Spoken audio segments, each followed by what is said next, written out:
پاک صلی اللہ علیہ وسلم نے جو روزے کا فلسفہ بیان فرمایا اس میں یہ ہے کہ بندہ کم سے کم کھائے، کم سے کم پیے، کم سے کم سوئے، تاکہ وہ روحانی طور پر اپنے احساسات کو اللہ کے قریب لے کے جا سکے۔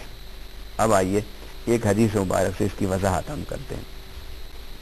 نبی پاک صلی اللہ علیہ وسلم نے فرمایا کہ رب صائم لیس لہ من صیامہ الا الجوع ورب قائم لیس لہ من قیامہ الا السحر، کہ بہت سارے روزے دار وہ ہیں کہ جو ان شرائط کا خیال نہیں رکھیں گے تو ان کو روزے سے سوائے بھوک کے اور کچھ نہیں ملے گا۔ ان کا روزہ کیا ہے؟ وہ اللہ کے قرب کا ذریعہ نہیں ہے، بس بھوک ہی بھوک ہے، پیاس ہی پیاس ہے۔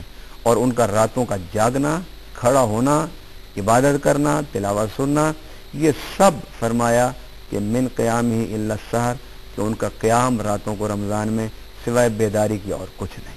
اچھا ہم صاحب، روزے کی افطاری کی اب ہم بات کر رہے ہیں تو افطاریاں کچھ سیاسی افطاریاں ہوتی ہیں، کچھ سماجی افطاریاں ہوتی ہیں، کچھ افطاریاں وہ ہوتی ہیں جن میں ہم بہت سارے لوگوں کو ہر سال بلاتے ہیں اور بلانے کے بعد ان کو اپنی نمود و نمائش جو ہے وہ بھی ہمارا مقصد ہوتا ہے۔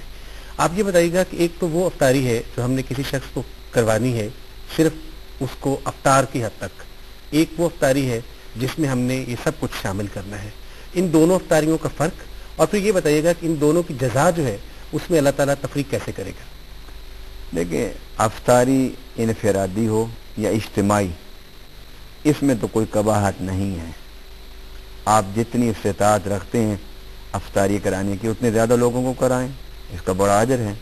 کیوں نبی پاک صلی اللہ علیہ وسلم نے فرمایا کہ جو کسی روزے دار کی افطاری کرائے اور اسے پیٹ بھر کے کھلائے، اللہ تعالیٰ قیامت کے دن اسے حوض کوثر سے اپنے ہاتھ سے پانی پلائے گا اور اس کو بھوک اور پیاس سے ختم ہو جائے گی، اور جب تک وہ جنت میں داخل نہیں ہو جائے گا اسے بھوک اور پیاس محسوس ہی نہیں ہوگی۔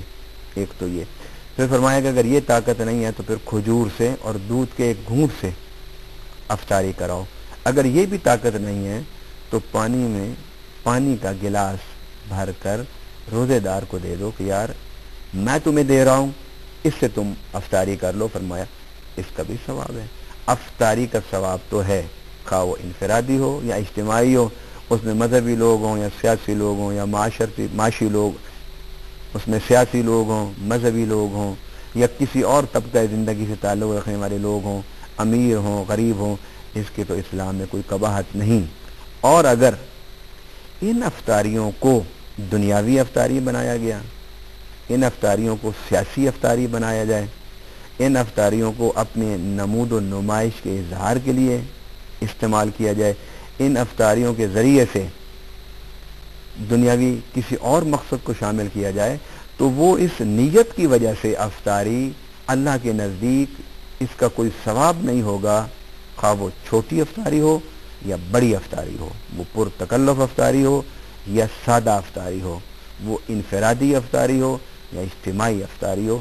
یہ ساری شکلیں ٹھیک ہوں گی اگر نیت میں ریاکاری نہیں ہوگی۔ آپ حیران ہوں گے کہ نبی پاک صلی اللہ علیہ وسلم نے ریاکاری کو شرک کہا ہے۔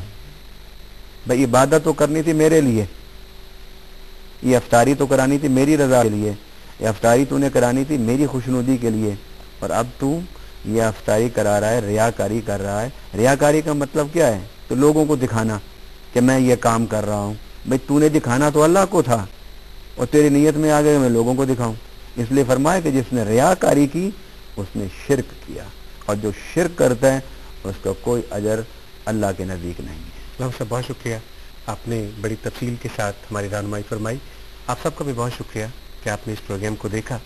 ہمارا ای میل ایڈریس بڑا آسان ہے، اگر آپ ہم سے رابطہ کرنا چاہیں تو اسی ای میل ایڈریس کے ذریعے آپ ہم سے رابطہ کر سکتے ہیں، info@rasul یعنی INFOSHAFTRASUL info@rasul@yahoo.com۔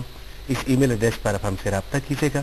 پروگرام کے آخر میں آپ سے ایک بات کرنی ہے کہ اپنی نیتوں کو بہت صاف رکھیے، اپنی نیتوں کو صاف رکھیے اور صبر کیجیے، کہ نیت کا حال بھی اللہ تعالیٰ بہتر جانتا ہے، اور صبر کرنے والوں کو اللہ تعالیٰ بہت پسند کرتا ہے۔ اگر یہ دونوں چیزیں، اگر یہ دونوں خوبیاں ہم اپنا لیں تو یقین کیجیے ہماری یہ دنیا بھی سنور جائے گی اور ہماری آخرت بھی بہت اچھی ہو جائے گی۔ اپنے میزبان ریاض خان کو اجازت دیجیے گا، انشاءاللہ اگلے پروگرام میں آپ سے پھر ملاقات ہوگی، تب تک کے لیے اللہ حافظ.